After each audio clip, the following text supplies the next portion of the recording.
अर्जुन नाम का एक लड़का खड़ा है। उसका चेहरा गुस्से से लाल है और उसकी आंखों में नाराजगी की भावना है। वह अपनी मुट्ठी तान कर गुस्से में खड़ा है। पास में उसका पिता खड़ा है, जिसका चेहरा शांत और गंभीर है। पिता की आंखों में समझदारी और धैर्य झलकता है, जबकि अर्जुन पूरी तरह से गुस्से में है। आसपास के ग्रामीण लोग अपनी दैनिक दिनचर्या में व्यस्त हैं और उनके चेहरे पर चिंतित या घबराए हुए भाव नहीं हैं, क्योंकि वे अर्जुन का गुस्सा जानते हैं। पिता ने एक कपड़े का थैला अर्जुन को दिया है, जिसमें कुछ लोहे की कीलें हैं। अर्जुन ने थैला लिया और पिता की बातों को ध्यान से सुना। पिता ने समझाते हुए कहा, जब भी तुम गुस्से में आओ तो इस थैले में से एक कील निकालो और बाड़े में ठोक दो। अर्जुन की आंखों में सवाल है, लेकिन वह चुपचाप थैला लेकर बाड़े की ओर बढ़ता है। बाड़े का दृश्य और वहां का प्राकृतिक परिवेश शांत है, जिसमें कुछ फूल और पौधे भी दिखते हैं, जो शांति का प्रतीक हैं। अर्जुन बाड़े में खड़ा है और उसने पहले ही दिन में 20 कीलें ठोक दी हैं। उसकी आंखों में गुस्से का भाव स्पष्ट दिखाई दे रहा है और उसके चेहरे पर थकान और निराशा के संकेत हैं। उसकी कमर झुकी हुई है और वह कील ठोकते हुए धीरे धीरे थकता जा रहा है। कीलें बाड़े में इस तरह से लगी हुई हैं कि पूरी बाढ़ असमान और अव्यवस्थित दिख रही है।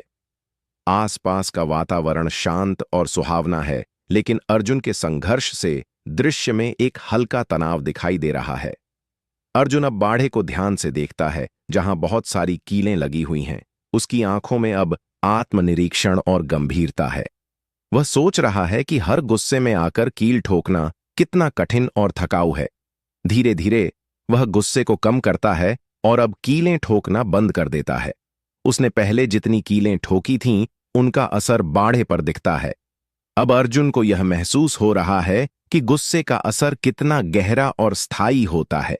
अर्जुन बाड़े के पास खड़ा है और पिता उसे समझाते हुए उसे बाड़े के निशान दिखा रहे हैं।